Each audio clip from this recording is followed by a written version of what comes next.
50의 지혜. 안녕하세요. 얼마 전 유튜브에서 우연히 요양원의 충격적인 현실을 발견했습니다. 오늘 내용을 전달드리도록 하겠습니다. 평소 저의 말투와 다르더라도 이해 부탁드립니다. 그럼 시작하겠습니다. 그대들은 인생의 마지막 순간 어디에서 무엇을 하고 있겠소?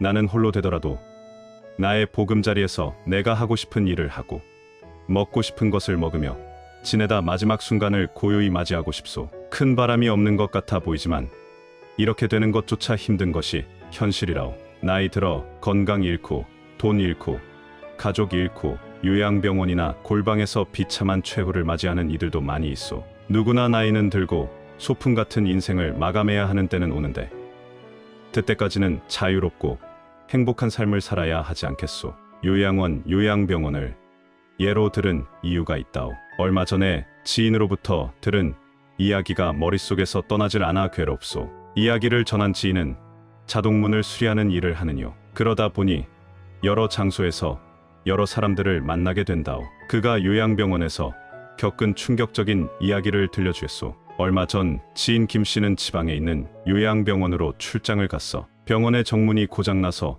수리 의뢰가 들어온 것인데 강문에서 살펴보니 작동이 잘 안 되는 것이 아니라 유리가 산산조각 나서 부서져 있는 것이 아니겠소. 아니, 어쩌다 문이 이렇게 된 거예요? 그냥 별거 아니에요.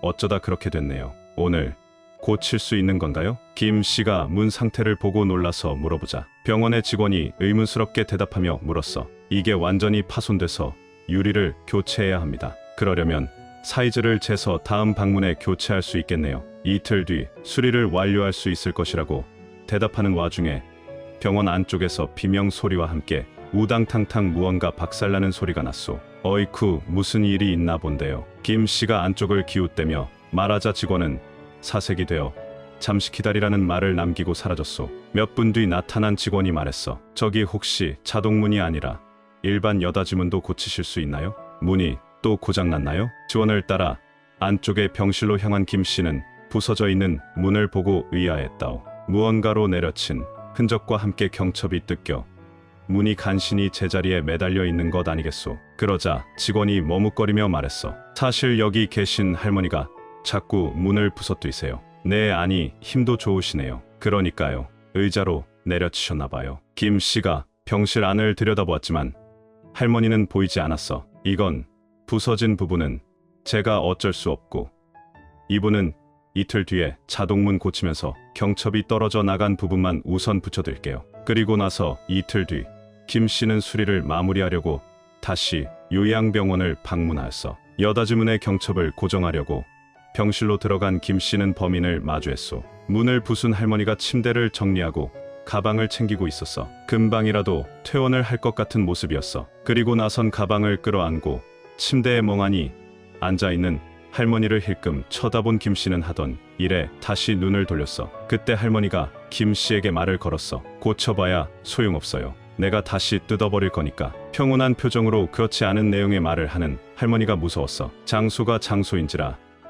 할머니가 갑자기 해코지라도 할까봐 겁이 나지 않겠소. 못 들은 척 작업을 하던 김 씨에게 할머니가 또다시 말했다오. 아저씨, 여기는 이름은 병원인데 살려고 오는 곳이 아니라 죽으려고 오는 곳이에요.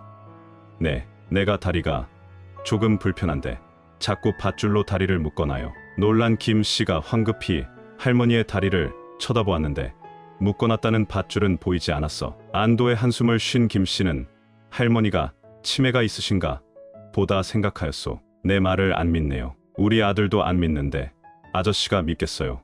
묶어놓고 약도 먹이는데 다리가 낫는 약인지 무슨 약인지 모르겠네요. 계속되는 할머니의 말에 김 씨는 대구하는 신용이라도 하기 위해 대답하였소. 지금 퇴원하시나 봐요. 곧 우리 아들이 데리러 올 거라서. 네 하고 대충 대답한 김 씨는 얼른 경첩을 달고 정문으로 되돌아 나왔어. 그리고 나서 자동문 유리를 교체하는 와중에 또 소란스러운 소리가 들려왔어. 고함치는 소리가 가까워지는 순간 병원 복도 안쪽에서 아까 마주쳤던 할머니가 튀어나오는 것이 아니겠소. 이 놈들아, 문 열어 내보내줘. 이 나쁜 놈들. 목에 핏줄이 붉어지도록 악을 쓰며 할머니가 문을 향해 달려들었소. 김 씨가 고치고 있던 문을 쾅쾅 내리치고 몸으로 부딪히며 발작 같은 행동을 하였소. 김 씨가 혼비백산한 사이에 직원들이 달려와 할머니를 붙들었어. 할머니가 제압되는 사이에 김 씨는 김 씨에게 수리 의뢰를 맡긴 옆에 있던 직원에게 물었어. 저 할머니가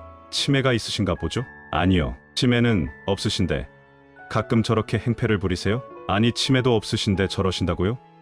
문도 부수고 정신이 멀쩡하다는 직원의 말에 김 씨는 놀랄 수밖에 없었어. 밧줄이며 약이며 꼭 치매가 있는 할머니가 엉뚱한 말을 한다고 생각했기 때문이요. 아들이 저 문 때문에 못 찾아온다고 저 난리를 치시는 거예요. 짐을 싸놓으셨길래 퇴원하시는 줄 알았는데 저분이 매일 하는 게 짐 싸놓는 거예요. 아들이 데리러 온다고. 직원은 지겹다는 듯이 고개를 저으며 투덜거리며 사라졌소. 그러자 김 씨는 상황이 달리 보이기 시작했어. 직원들에게 붙잡혀 있는 할머니의 바지춤이 몸싸움에 말려 올라가 있었는데 양쪽 발목에 시퍼런 멍자국과 이리저리 쓸린 상처가 있는 것 아니겠소. 꼭 밧줄에 묶여서 발버둥치며 생긴 상처처럼. 할머니는 건장한 직원들의 우악스러운 손길에 병원 안쪽으로 끌려 들어갔어. 김 씨는 무서운 생각이 들어 퍼뜩하던 작업을 마무리하는 손길을 분주히했다오. 그러다 다른 방에서 나와 걸으며 하는 직원들의 대화를 들었다오.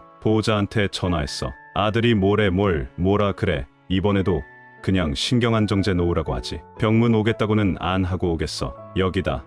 부모 던져놓고 한 번도 안 찾아온 자식인데. 소근소근 나누며 지나간 대화는 김 씨에게는 귓가에 소리치는 것처럼 생생하게 들렸다오. 이 이야기를 듣고서 어머나 세상에 아는 사람들 틈에서 나는 무척 괴로웠어. 요양병원이 현대판 고려장이라는 이야기를 얼핏 들은 기억이 있어. 하지만 이 이야기처럼 사무치게 와닿았던 적은 없었던 것 같소. 누구나 나이는 들고 노인이 되지 않소. 나도 한때는 젊음이 영원한 줄로만 알았소. 하지만 그렇지 않다는 것과 늙으면 홀로됨을 세월이 흐르며 알았어. 하지만 강제로 자유를 빼앗긴 채 비참한 노후를 보낸다는 상상은 해본 적조차 없었다오. 이렇게 주변에서 들리는 사연 속 비참한 주인공이 내가 되지 않으라는 법이 있겠소. 이야기 속 할머니도 자신의 미래에 이런 장면을 떠올리지 못했을 것이오. 그래서 깊게 생각하게 되었다오. 그런 삶을 살지 않으려면, 싸늘한 병원에서 인생을 마무리하지 않으려면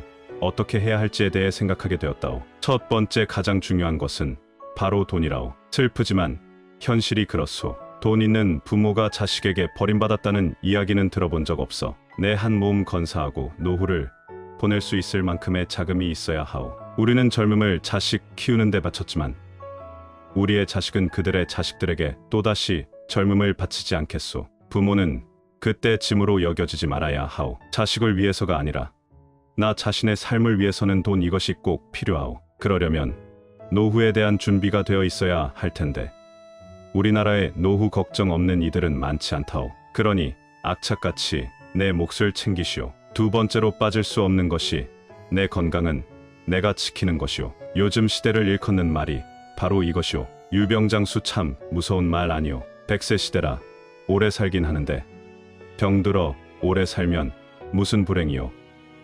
술과 담배를 멀리하고 좋은 것 먹고 운동도 하며 그리 살아야 무병장수의 근처라도 갈 것 아니겠소. 하지만 그리하여도 모든 병을 피해갈 수는 없더구려. 그럴 땐 부지런히 병원에 가시오. 나도 그러했지만 아파도 대수롭지 않게 넘기고 병원과 원수진 듯이 사는 이들이 많소. 나이 들면 아픈 것이 정상이겠거니 생각하고 대충 집에 있는 약만 먹으며 살고 있지는 않소. 건강만큼 순식간에 물거품처럼 사라질 수 있는 것이 또 없소. 크게 아파본 사람들은 있는 돈을 다 줘서라도 건강을 살 수만 있다면 좋겠다고 말한다오. 가지고 있을 때 잘 지키시오. 그리고 또 중요한 것이 이것이오. 나이 들어도 홀로 잘 지내는 법. 내가 가족에게, 주변 사람들에게 짐이 되지 않으면 물리적으로, 경제적으로 주변으로부터 완전히 독립할 수 있다면 요양병원이 무서울 이유가 없어. 나이가 들면 외로워서 사람을 더 만나야 한다고 생각하지만 홀로 잘 지내는